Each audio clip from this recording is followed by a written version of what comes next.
Here I'd like to talk about the old-fashioned method of creating your blends using curves and blend surfaces. Now to start out, I'm going to create some intersection curves. I'm going to intersect this surface to this surface, select OK. That's my theoretical there. That's where the two surfaces come together. Next, I want to generate a couple of intersections from these two surfaces up to this top surface.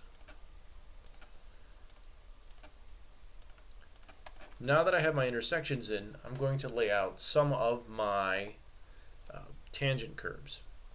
Now these tangent curves will give me independent control for each side of this blend surf. So I can come in and offset this curve using a parallel on both of these surfaces, and I'll do the same for this top. Reverse that. This will go to 20. Same thing with this. 20. And I'm not going to return in kind the favor coming down this way. I'm going to show you what I'm going to do slightly different to get this lower tangent curve. Now before I do that, I do want to create my blend surf. So the blend surface is going to simply be this curve, that surface, this curve, and that surface. I want this to go to curvature and select OK. So there's my initial blend surf. Now to get this lower tangency, I'm going to go ahead and do an offset surface. I'm going to offset this top surface. That should say 20. And with this offset surface, this gives me a perfect intersection from the top with these three surfaces to give me the best condition for a tangent curve that needs to be consistent. So I'll go ahead and intersect these surfaces.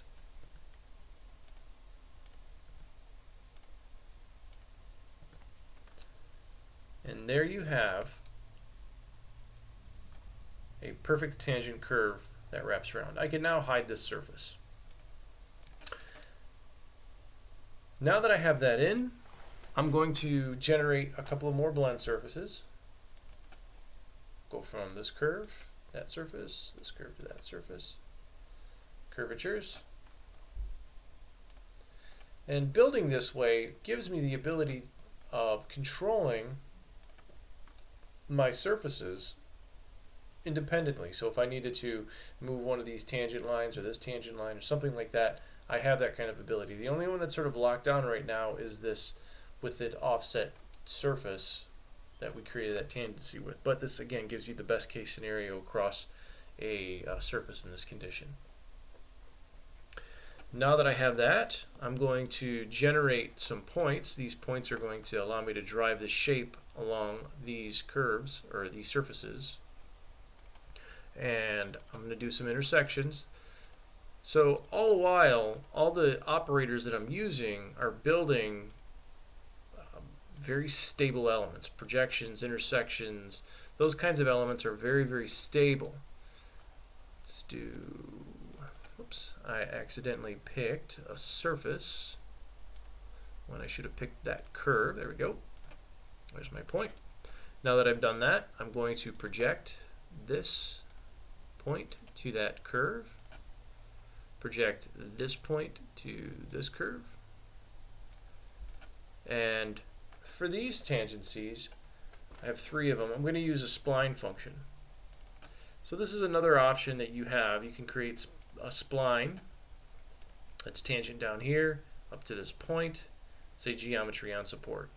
And that gives you a tangent condition at that end. I'll do the same thing with this. I can take this point, create my spline, geometry on support, and apply my curvatures. Same for this.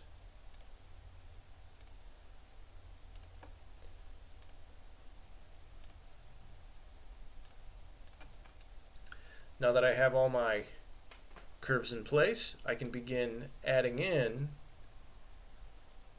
my multi-section surface. So I want to go from here to this curve, or this surface, this curve, to this surface. Those are my sections, my guides.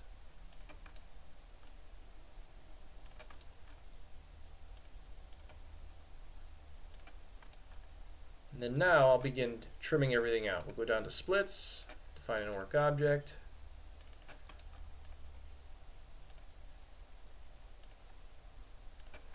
And then just simply work your way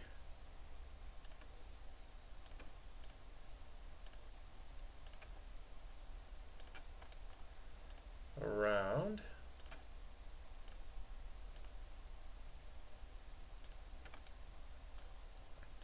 Come back up here, so define an work object. I need to create this string.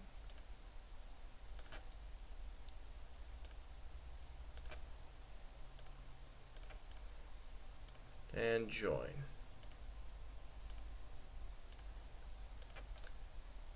Go back to the correct geometrical set, do my final split here to this curve.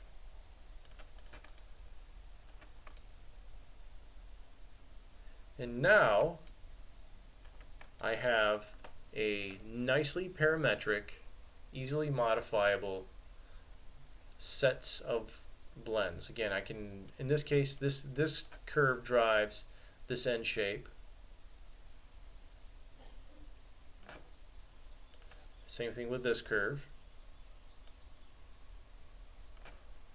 I have a little bit of independence on these upper blends. I can move this tangency relatively easy, and I can move this tangency relatively easy, independent of one another. It's this offset that drives this bottom surface, or this bottom tangency altogether. So if you needed, again, independent control here, you would just parallel the curves down and get that.